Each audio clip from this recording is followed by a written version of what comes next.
네, 2023년 6월 13일 새벽기도에 마태복음 12장 28절과 29절 말씀으로 잠시 은혜를 나누겠습니다. 지난 주일에 이제 28절까지 말씀을 나누었습니다. 성령으로 힘입은 하나님의 나라에 대하여서 말씀을 드렸습니다. 예수님이 눈 멀고 말 못한 사람을 고쳐주십니다. 예수님이 귀신을 쫓으신 것입니다. 이에 무리들은 깜짝 놀라지만 바리새인들은 그들을 이간질합니다. 예수님이 귀신의 왕을 힘입어 귀신을 쫓는다는 것입니다. 이에 예수님은 자신이 귀신의 왕을 힘입어 병을 고친다는 것은 말이 안 된다는 것을 말씀하시고 설명하십니다. 귀신의 나라조차도 스스로 분쟁하면 황폐해지고 무너진다는 것이지요. 그래서 지난 주일 우리 안에 있는 그 사단의 나라 그리고 하나님의 성령을 힘입어 하나님의 나라가 임한다고 말씀을 드렸습니다. 그래서 12장에서 사단의 나라는 바리새인들처럼 손 마른 사람을 공격하는 것이 사단의 나라고 배려하지 않는 것이 그러하고 또 예수님을 귀신의 왕이라고 또 매도합니다. 사단의 나라는 서로 용서하지 못하고 깎아내리는 것입니다.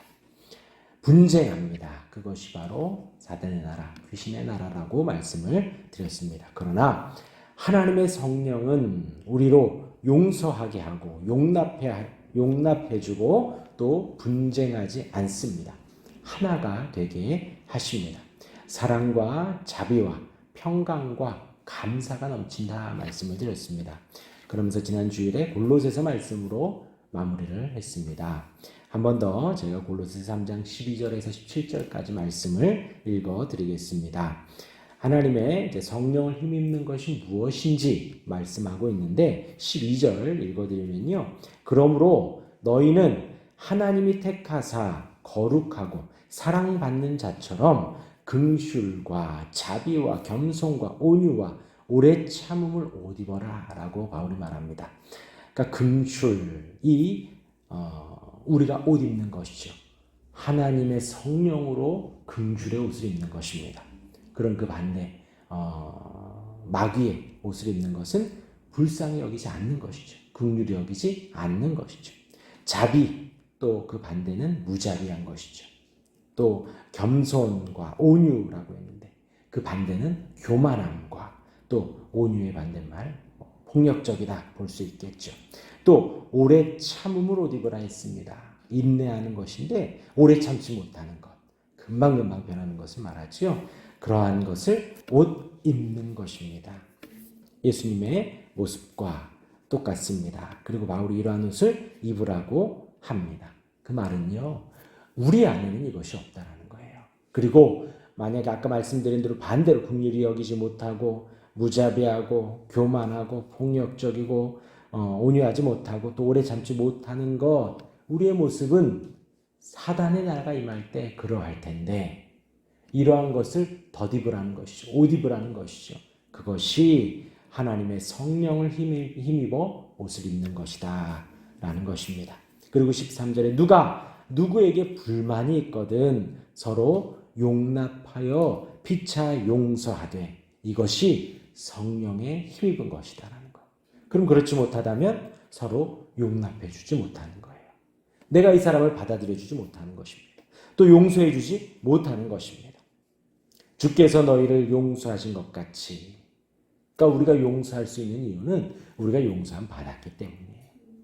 우리가 주님께 용납을 받았기 때문입니다. 그런데 사단의 나라, 마귀의 나라에는 그것을 그 은혜를 기억하지 못하게 하는 거예요. 주의 용서해 주신 은혜를 기억하지 못하게 하는 것이, 잊게 하는 것이 사단의 나라다라는 것입니다. 너희도 그러하고 했습니다.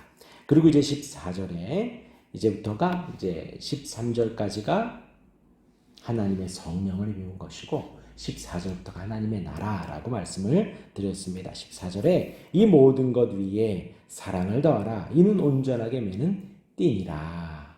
하나님의 성령으로 말미암아 하나님의 나라가 임할 때 하나님의 사랑이 임한다는 것입니다. 그리고 이어서 15절에 그리스도의 평강이 너희 마음을 주장하게 하라. 너희는 평강을 위하여 한 몸으로 부르심을 받았나니 너희는 또한 감사하는 자가 되라 하는 거예요. 하나님의 나라가 임하면 우리가 하나님이 주시는 평강에 사로잡히게 됩니다. 이것은 환경과 상황을 뛰어넘는 것입니다. 하나님의 전능하심 아래 하나님이 주시는 평강은 상황과 환경을 넘어서 우리에게 주시는 것입니다. 이어서 16절에 그리스도의 말씀이 너희 속에 풍성히 거하여, 하나님의 사랑, 하나님의 평강 잘 모르겠다 그러면 말씀 보는 거예요.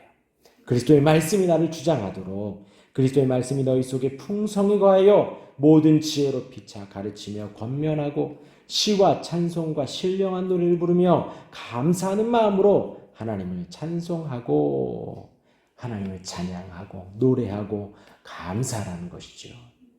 말씀 가운데 찬송이 있고 말씀 가운데 감사가 있는 것, 바로 이러한 예배를 말합니다.